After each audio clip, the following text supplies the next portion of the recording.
এই যেন মমতা আর বিশ্বাসের জায়গায় অবহেলা আর নির্যাতনের করুণ চিত্র।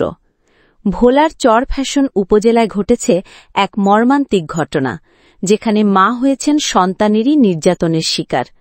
সম্পত্তি ও পারিবারিক দ্বন্দ্বের জেরে ছেলে ও ছেলের স্ত্রীর বিরুদ্ধে আদালতে মামলা করেছেন এক বৃদ্ধা মা বিবি ফাতেমা। তিনি অভিযোগ করেছেন শিক্ষক ছেলে মোহাম্মদ মাকসুদ মোল্লা ও তার স্ত্রী কোহিনুর বেগম তার ওপর শারীরিক ও মানসিক নির্যাতন চালিয়েছেন। বিবি ফাতেমা এ বিষয়ে মামলা করেন চরফ্যাশন সিনিয়র জুডিশিয়াল ম্যাজিস্ট্রেট আদালতে।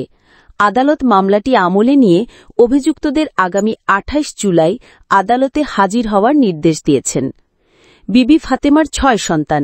তিনি জানিয়েছেন সব সন্তানকেই সমানভাবে সম্পত্তি ভাগ করে দিয়েছেন। তবে মাকসুদ, যিনি একজন শিক্ষক, তিনি দীর্ঘদিন ধরে মাকে ভরণপোষণ দেন না। অবাক করার বিষয় হল, একজন শিক্ষক হয়ে কিভাবে মায়ের প্রতি এমন আচরণ করতে পারেন?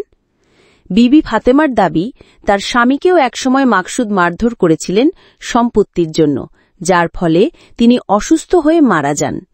ঘটনার দিন অর্থাৎ গত শুক্রবার মাকসুদ ও তার স্ত্রী কোহিনুর বহিরাগতদের সঙ্গে নিয়ে সম্পত্তি দখল করতে যান।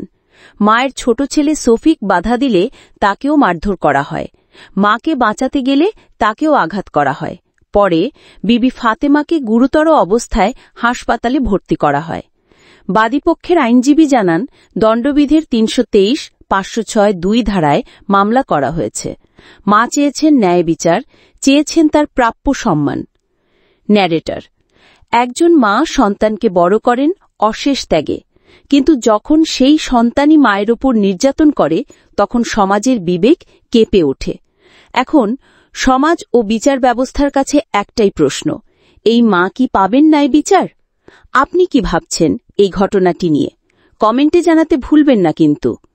এই ধরনের আরও সত্য ঘটনা জানতে আমাদের চ্যানেলটি সাবস্ক্রাইব করুন এবং বেল আইকন চাপুন। মা পৃথিবীর সবচেয়ে বড় আশ্রয়, তাকেই যদি অবহেলা করি, তাহলে মানবতা কোথায়?